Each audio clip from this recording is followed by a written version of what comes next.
पुसतचा सुपुत्र, प्राणीमित्र, वन्यजीव रक्षक दिनेश पिंपरे विदर्भवीर पुरस्काराने सन्मानित। दिनांक 4 जानेवारी 2026 रोजी नागपूर येथे प्राणीमित्रांसाठी भव्यदिव्य विदर्भवीर पुरस्कार 2026 या कार्यक्रमाचे आयोजन करण्यात आले होते। वन्यजीव संवर्धनासाठी रात्रंदिवस निस्वार्थपणे कार्य करणाऱ्या प्राणीमित्रांचा या कार्यक्रमात सन्मान करण्यात आला। यामध्ये पुसतचा सुपुत्र, प्राणीमित्र व वन्यजीव रक्षक दिनेश पिंपरे यांची विदर्भवीर पुरस्कारासाठी निवड करण्यात आली। वन्यजीव व पर्यावरण संवर्धनासाठी गेल्या कित्येक वर्षांपासून सातत्याने कार्य करणाऱ्या दिनेश पिंपरे यांच्या निस्वार्थ सेवेची दखल घेत त्यांना हा मानाचा पुरस्कार देऊन गौरवण्यात आले। त्यांनी केवळ वन्यजीव संरक्षणच नव्हे तर पर्यावरणाचे महत्त्व समाजापर्यंत पोहोचवण्यासाठी विविध उपक्रमांच्या माध्यमातून व्यापक जनजागृती केली।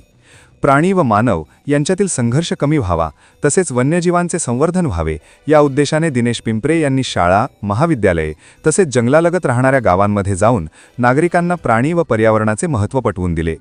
प्राणी मानव संघर्ष कसा टाळता येईल याबाबत मार्गदर्शन करत त्यांनी समाजात एक मोलाची भूमिका बजावली। वन्यजीवांसोबतच दिनेश पिंपरे हे उत्तम पक्षीमित्र म्हणूनही परिचित आहेत।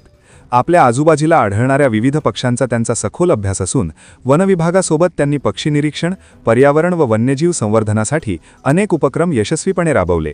त्यांच्या उल्लेखनीय कार्याची दखल घेत यापूर्वी 2022 मध्ये द रियल हिरो पुरस्काराने त्यांना सन्मानित करण्यात आले होते। यावर्षी wild life welfare society Nagpur यांच्या वतीने पशु, पक्षी, पर्यावरण व निसर्गासाठी अहोरात्र झटणाऱ्या हिरोंचा सन्मान करण्यात आला। या पुरस्काराबद्दल कृतज्ञता व्यक्त करताना दिनेश पिंपरे यांनी सांगितले की शासनानेही अशा प्रकारचे कार्यक्रम आयोजित केले पाहिजेत जेणेकरून विविध क्षेत्रात निस्वार्थपणे कार्य करणाऱ्या खऱ्या हिरोंना योग्य सन्मान मिळू शकेल। विशेष म्हणजे दिनेश पिंपरे हे MH29 helping hands wild adventure and nature club या संस्थेचे पुसत तालुका अध्यक्ष असून सर्पमित्र व प्राणीमित्र म्हणूनही ते सातत्याने समाजसेवा करत आहेत।